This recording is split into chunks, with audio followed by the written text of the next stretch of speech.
3 coworkers एक business trip के लिए कराची से कोयटा जाते हैं, लेकिन जिस होटल में वो ठहरते हैं वहाँ पे उनके साथ अजीब और गरीब चीज़ें होना शुरू हो जाती हैं।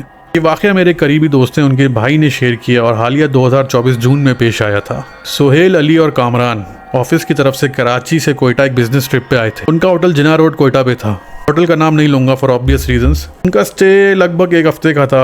होटल काफ़ी पुराना है और एक ज़माने में बहुत चलता था, लेकिन कुछ सालों पहले इसके कंपटीशन में काफ़ी होटल्स खुल गए, जिसकी वजह से अभी इतना चलता नहीं है। दिन में इन लोगों को ऑफिस जाना होता था और शाम में आके ये लोग अपने अपने रूम्स में चले आते थे। ऑब्वियसली सबके सेपरेट रूम्स थे। हैंग आउट करने के लिए कुछ देर के लिए लोग मिलते थे और फिर अपने अपने रूम्स में जाके सो जाया करते थे। इन लोगों के रूम्स आमने सामने थे। उसमें यह था कि ये लोग किसी भी टाइम दूसरे के रूम में जा सकते थे, या फिर किसी को अगर सुबह उठाना है तो दरवाजे पर नॉक कर दी या मोबाइल पे मिस कॉल दे दी और सामने जाके उठा दिया। पहली रात तो इनकी बहुत नॉर्मल गुजरी। थकन थी सफ़र की। आए, सोए, सुबह ऑफिस गए और फिर वापस जब आए एक दूसरे से मिले, खाने पे गए। खाने के बाद जब ये अपने अपने रूम्स में आए, सोने लगे तो तकरीबन रात के 2-2:30 बजे तक। कामरान बताते हैं कि सोते वक्त इनका जो चेहरा था वो दीवार की तरफ था और ये दीवार को तक रहे थे कि अचानक से दीवार से खुसर पुसर की आवाज़ें हैं। जी हाँ, विस्परिंग की आवाज़ें इनको सुनाई दी। पहले तो उनको लगा कि ये दूसरे रूम में कोई ठहरा हुआ है और वहाँ से आवाज़ें आ रही होंगी, लेकिन ऐसा नहीं था। और आवाज़ें मध्यम थी, धीमी थी, लेकिन किसी खातून की थी। कामरान कहते हैं कि ऐसा लग रहा था कि दीवारें उनसे बातें कर रही हैं। जब उनको रियलाइज़ हुआ कि दूसरे रूम में कोई नहीं है और ये आवाज़ें जो हैं ये बहुत करीब से आ रही हैं, तो उनको खौफ महसूस हुआ।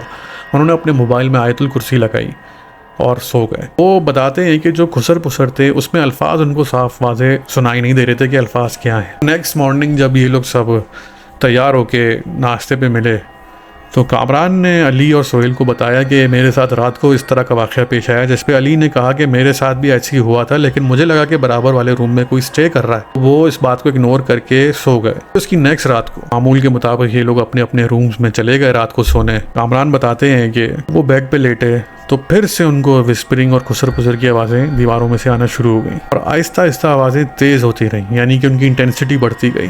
कामरान ने फ़ौरन फ्रंट डेस्क पे फ़ोन करके कंफर्म किया कि बराबर वाले रूम में कोई है कि नहीं, लेकिन उस वक्त उन्होंने कंफर्म किया कि कोई भी नहीं है और आप तीनों के अलावा इस होटल के ऊपर वाले फ्लोर में कोई स्टे नहीं कर रहा, जो कि बड़ी ताज्जुब वाली बात थी।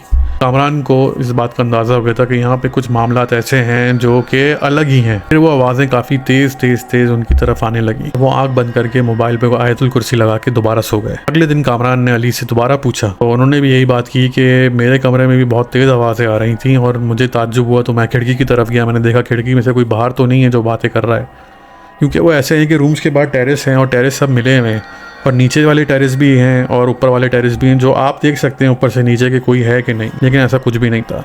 और ये भी ताज्जुब वाली बात है कि एक औरत रात के इस पहर पे कोयटा में कौन ऐसी औरत है जो बाहर खड़ी होकर बात कर रही होगी। तो इत्तेफाक की बात है कि सोहेल के साथ ऐसा कोई वाक़या पेश नहीं आ रहा था। सोहेल जो है वो कह रहा था यार मेरे साथ कुछ भी नहीं हो रहा, मैं जाता हूँ सो जाता हूँ, या तो मेरी नींद बहुत पक्की है, मेरे साथ होता भी होगा तो मुझे होश नहीं होता होगा। अच्छा, अली बताते हैं एक रात को उनके कमरे में जो टेबल रखी हुई थी उसको खिसकाने की आवाज़ से उनकी आंख खुली। अब उन्होंने बिस्तर से निकल के देखा टेबल अपनी जगह से हिली हुई थी। उसके बाद उनकी नींद उड़ गई। अच्छा, अब तीनों ने ये महसूस किया, जारी बात है सोहेल के साथ तो वाक़यात पेश नहीं होते, लेकिन वो रोज़ इनसे स्टोरी सुनता था। तीनों ने ये महसूस किया कि ये वाक़यात की जो इंटेंसिटी, जो शिद्दत है वो दिन ब दिन बढ़ती जा रही है। उनको ये भी महसूस हुआ कि ऐसी जगहों पे असरात हो सकते हैं, क्योंकि ये जगहें काफ़ी खाली भी रहती हैं। जैसे होटल की बुकिंग नहीं हुई है, रूम्स काफ़ी अच्छे से खाली पड़े हुए हैं, इन जगहों पे असरात हो सकते हैं। इनका ट्रिप जो था वो अपने इख्तिताम पे पहुंच रहा था, आहिस्ता आहिस्ता ख़त्म हो रहा था। 1 या 2 दिन बचे थे। अली बताते हैं कि फिर उनके रूम में टेबल खिसकाने की आवाज़ आई और उनकी जब आंख खुली तो तकरीबन 4-4:15 हो रहे थे। उन्होंने देखा कि एक साया टेबल के पास मंडला रहा है। उन्होंने जोर जोर से आयतें पढ़ना शुरू की, अपनी आंखें बंद कर ली। और जो उनकी लास्ट रात थी उसमें कामरान बताते हैं कि जब उनकी 5 बजे आंख खुली, उन्होंने एक औरत नुमा फिगर को देखा, यानी कि उसके बाल बड़े बड़े थे और उसके मुंह पे आए हुए थे और वो उनको देख रही थी।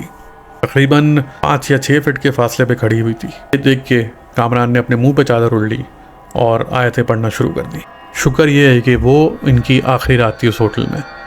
सुबह होते ही उनकी फ़्लाइट थी, उन्होंने फ़्लाइट पकड़ी और कराची वापस आ गए। और कराची आने के बाद ये ऐसा कोई वाक़या उनके साथ नहीं हुआ, हालांकि उनको लग रहा था कि ऐसा ना हो कि ये चीज़ हमारे साथ पीछे आ जाए, लेकिन शुक्र है कि ऐसा कुछ भी नहीं हुआ। ये थी हमारी आज की स्टोरी। उम्मीद है आपको पसंद आई होगी। कमेंट करके ज़रूर बताइएगा अगर आपके साथ भी कोई सिमिलर इंसिडेंट हुआ है। वीडियो को लाइक ज़रूर कीजिएगा, शेयर करिएगा, चैनल को सब्सक्राइब करके खौफिस्तान के शहरी बने। Take care.